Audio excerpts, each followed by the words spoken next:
Your father never explained how power really works. Neither did your teachers. They offered a simplified view where hard work pays off and good intentions matter. They weren't being dishonest, though.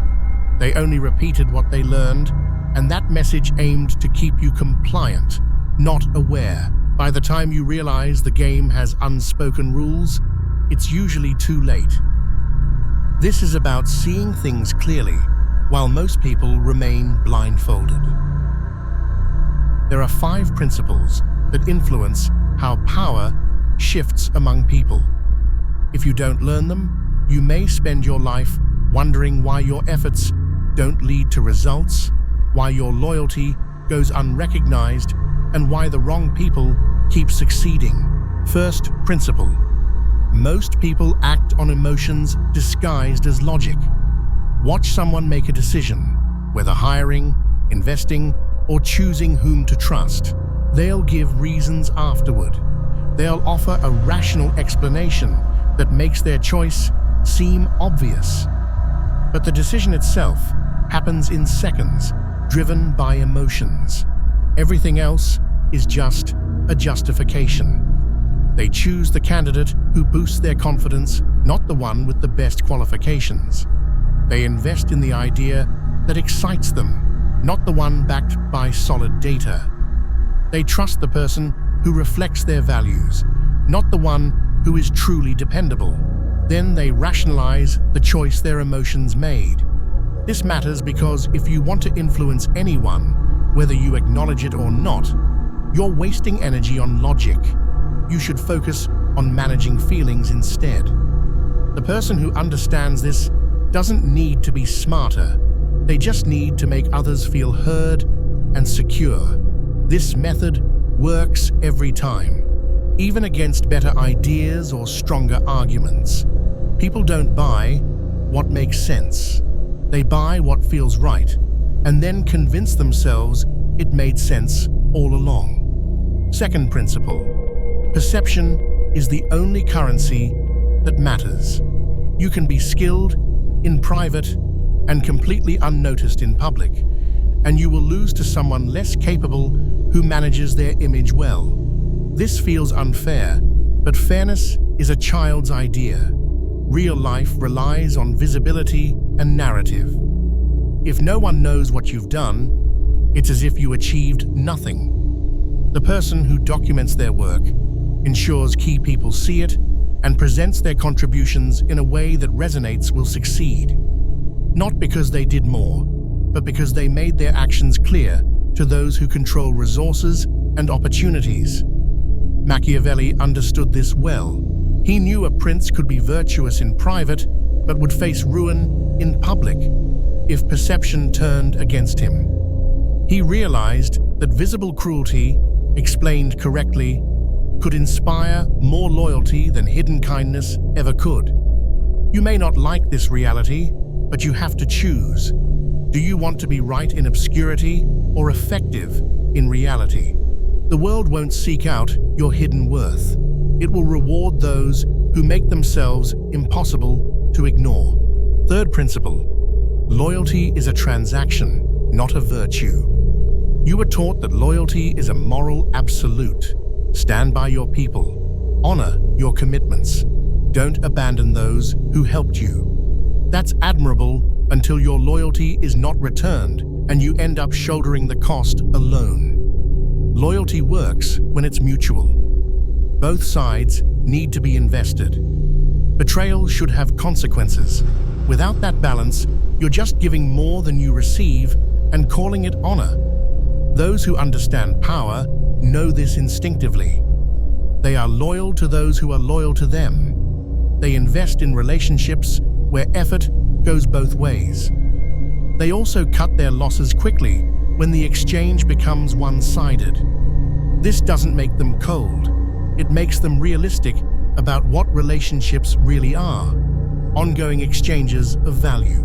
When the exchange stops, the relationship ends. Pretending otherwise leads to being used. You stay in jobs that don't advance your career because you're loyal to a company that would replace you in a week. You defend friends who never support you because you convince yourself that's what decent people do. You invest energy in people who take without giving back, claiming it's kindness when it's actually just fear of facing the reality of the situation. Fourth principle: conflict is not a possibility. It's already happening. If you don't see it yet, you're just not prepared. Your interests will clash with those of others. Resources run out and attention is limited. Every room you enter has a hierarchy, and your place in it is always under contest, whether you realize it or not.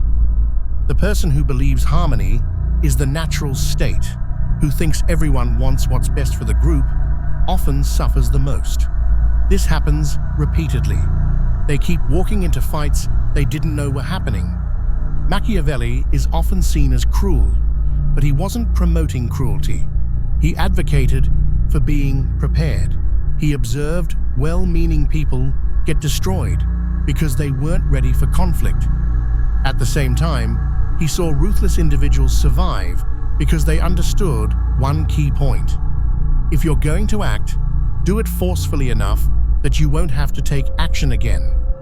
If you set a boundary, make it clear so that no one tests it again. If you choose to show mercy, do it from a strong position, where mercy is a conscious choice, not your only option. The error isn't being in conflict, it's entering it unprepared. Most people don't form alliances until they need them, and by then, it's too late. They don't secure their position until someone challenges it, leaving them to defend from a weak stance. They don't gather resources, credibility, or leverage until the fight has already begun, and then they're in a scramble. Preparation isn't paranoia.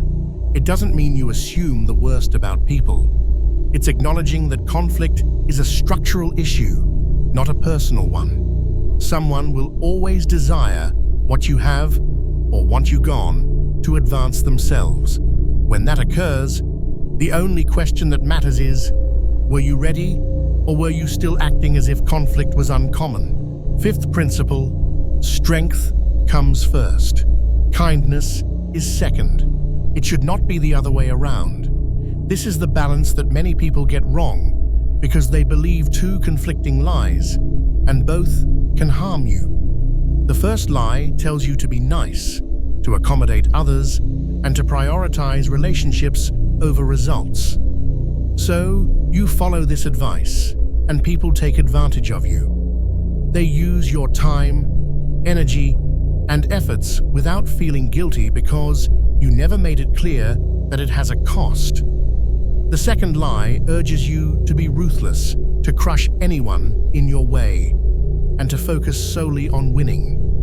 If you go down this path, you may end up isolated, left with nothing but devastation and people who would rejoice at your downfall. Both lies are incorrect because they overlook the necessary order of things.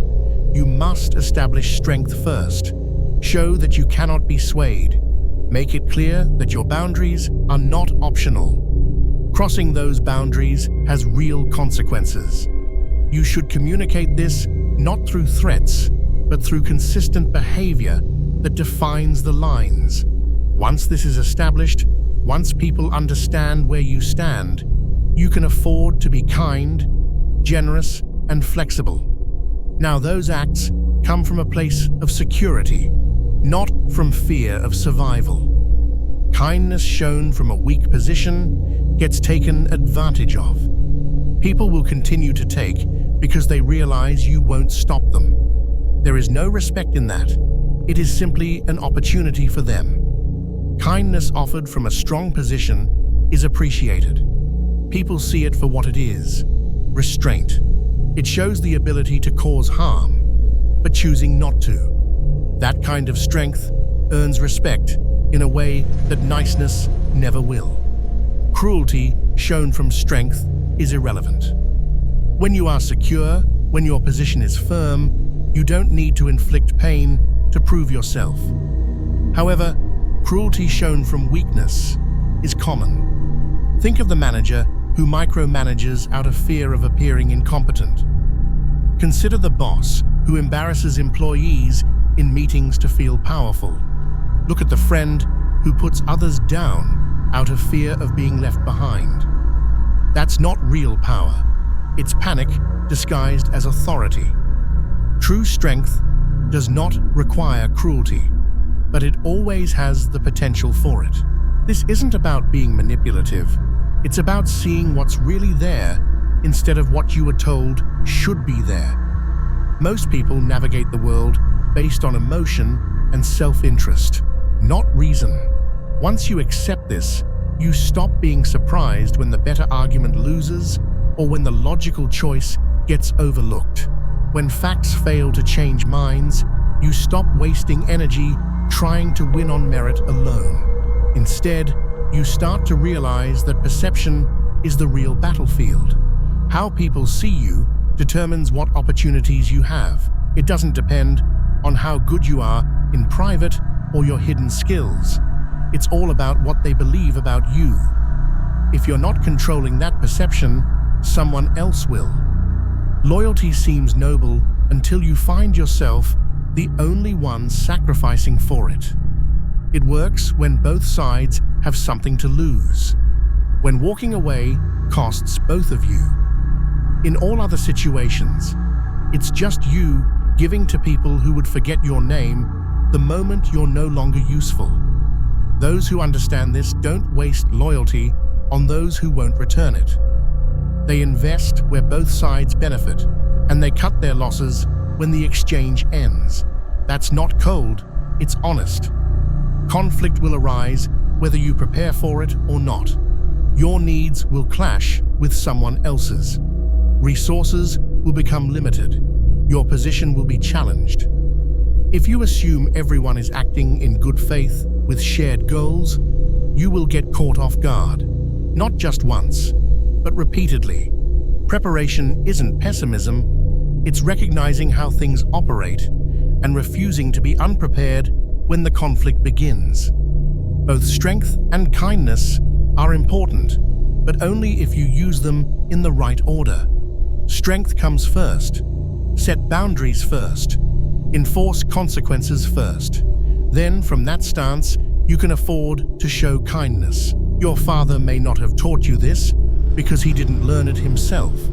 Your teachers might not have passed it on because the system values compliance over clarity.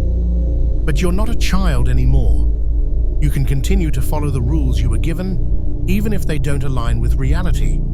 Or you can start to see clearly. Stop being confused when loyalty isn't returned. Stop being shocked when better work loses out to better marketing. Stop wondering why things don't go your way when you aren't even playing the actual game. The game has always been going on. You just didn't know the rules. Now that you do, what you do with that knowledge is up to you.